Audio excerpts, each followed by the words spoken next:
Hello and welcome to our podcast on the cinematic element of lighting. Let's go ahead and see what we're talking about. So, lighting at the cinematic level is the act of lighting a set or a location for filming. As we move through this, you'll see that filming is not just setting up a camera and taking whatever light is naturally or in the ambient there. Creating a lighting palette is important in order to emphasize certain features, to create the feeling and the emotions surrounding a scene, and oftentimes because ambient lighting isn't enough in order to capture what we want to on film. So it is the act of creating that lighting for a set or a location. And we are creating colors and shapes and textures of a shot. We can add depth and layers through different types of lighting. And then interpretively, that can mean different things. If we're trying to say something about a character, we can light them a certain way. If we are trying to say that another character is bad or ominous, we can also light them a certain way. So lighting isn't just about creating enough light so that the camera can pick up what's being recorded in the visual track. It is about telling story and creating mood and creating an interpretive level. And so if you are watching a scene from a movie, you may see two people on screen sitting at a breakfast table or something like that. But this is all the kind of stuff that's going on behind the scenes. We have all kinds of different lighting apparatus that are shining at them, next to them, behind them, that are reflecting from the sides, reflecting from the ceiling. All kinds of things in order to create the lighting for the set, but also create the mood that the director or cinematographer is after. And so just a crude drawing here, you can see that if the subject is right in the middle, and that's a person, and then the camera is looking at them from straight ahead, you're going to have multiple lights focused on that subject. So it's not just like you walk into a set, turn on the lights, and start recording. So you're going to have multiple light sources aimed at the subject being filmed in order to create some depth, in order to create distance from the background, perhaps to add mood, reveal some personality about those characters. And so the first type of lighting we wanted to look at is the idea of low-key lighting. And so we talk about the brightness of a light in terms of its key. If we have low-key lighting, the lighting is very dark, very dim. It creates darkness and shadows. And so yes, the effects are that many shadows are created. But then we move to the interpretive level and ask ourselves, what is the director trying to say by using low-key lighting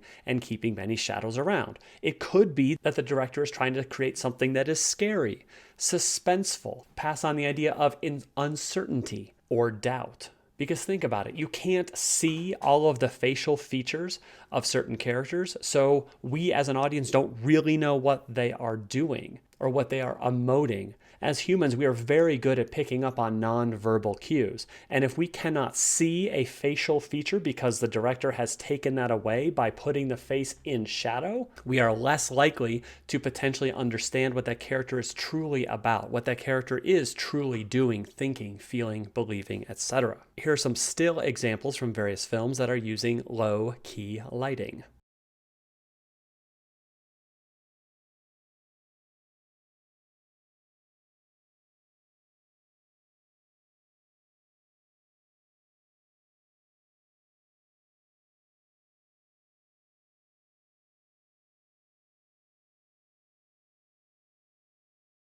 And so the opposite of low key lighting is going to be high key lighting, lighting that is very bright. And so emotionally, it creates a feeling of openness. It does have a lack of shadow on the set. And so some examples here from Yankee Doodle Dandy, very high key lighting. You can see every detail of every face, no place to hide. And so the effects, literally there are no shadows. Everything is washed in full light. And so emotionally, it could create the feeling of excitement. It could also create the feeling of being on the level or characters being honest. Because since they have no place to physically hide, such as hiding in a shadow, then they therefore have no place to emotionally hide. And so whatever that character is saying when bathed in high key light, we can probably safely assume that they are being honest, because the lighting is revealing that interpretive level about who the character is and what they're saying.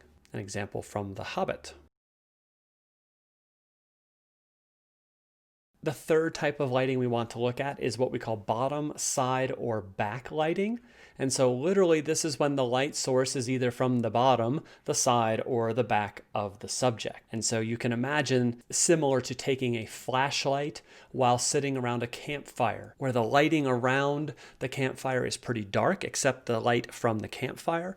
And so if you take a flashlight and hold it under your chin, you get the feeling of spookiness. If you aim it at somebody else, you can only see half of their face. And so with these types of very direct and very detailed lighting, certain features of the subject are highlighted and others remain in shadow. So for example, from The Graduate, this character is backlit. The light source is from behind him. We can't see his face. We can't see if he's excited by what he sees, nervous, scared, emotional. And so because the light source is backlighting him, some emotional difference is happening. And so literally when we have bottom, side, or backlighting, certain features are highlighted. Lighting can be very precise and exact. And so interpretively, it can create suspense because we can't see quite yet what the character is thinking, feeling, believing because those features have been hidden from us.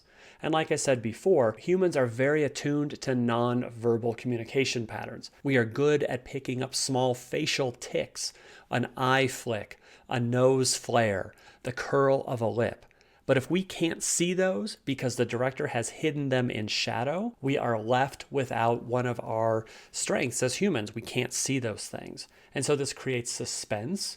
It could signify that a character is multifaceted, maybe two-faced, good and bad, positive and negative, a hero yet a villain, but also reveals a complexity of a character just through the lighting. We have the typical bottom lighting here to show the scary face of Frankenstein's monster, the backlighting of a scene in Psycho so that we cannot see who is coming into the shower wielding a knife. Cool Hand Luke, we have a little bit of side lighting here where this character's face is lit on one side and in shadows on the other. And so this is the classic side lighting revealing a very complicated, complex character who is both good and bad as revealed by the lighting. And so the fourth type of lighting we wanted to talk about is what we call Americana lighting. This is not a name you're actually going to hear on any real movie set, but it's just what we have noticed in terms of a common pattern when cinematographers are trying to create a pretty consistent emotion. This seems to come out in films when emotions are positive, when they are feeling warm,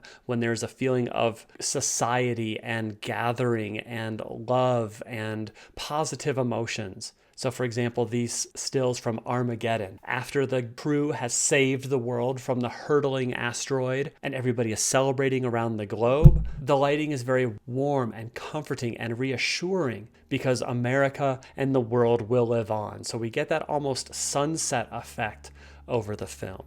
And also here in Legend of Bagger Vance, where a character has passed away and their ashes are being thrown into a lake, the feeling is of warmth and of peace and of calmness. And so that's it in terms of lighting. Just wanted to talk about a couple different types of lighting, reveal how lighting is not just flipping on a switch in a set, but there is some interpretive depth that can be gained by examining the lighting when we are examining films at that cinematic level. Thanks so much for watching. If you have any questions, please bring those into class and we will get those answered for you. Thanks so much.